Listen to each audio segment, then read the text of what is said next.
Hello, Ayrianna. This is Casey responding to your week 3 assessment on risk factors and youth gang members.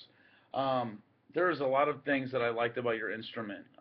One being your social support, and I like how you separated it into one positive role model, two positive role models, etc. I really do like that. I think that regardless of if you might have one positive role model in your life, it's better than having none. And I like how you reflected that in your points and system. Also, the school performance, I really like that as well because obviously, if a student is doing better in his classes and he or she feels that, you know what, maybe I do have a brighter future, maybe I can go to college, maybe I can be what I want, without failing grades, I think that it's a bigger risk factor to have failing grades than non-failing grades, and I like how that is expressed as well in your instrument.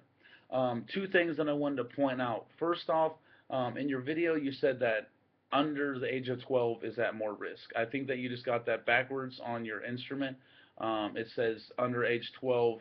If you're under age 12, you get 0 points. So obviously, under age 12 is not at risk, and then above 16, you get 2 points. So age differentiation is a little bit different. I don't know if any age group, as far as within those 2 years, 13 to 15, is more at risk than a 16-year-old or a 12-year-old. I agree with your video in saying that under 12 is more at risk because they're learning new things and they're learning how to become a career criminal if that's the case.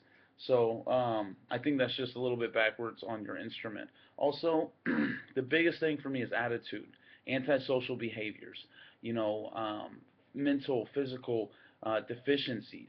I would really like to see that as a bigger part of the instrument because if you're showing negative criminal behavior attitudes and you only get 2 points, it's the same as if you have failing grades, and I don't know if that's going to actually correlate directly.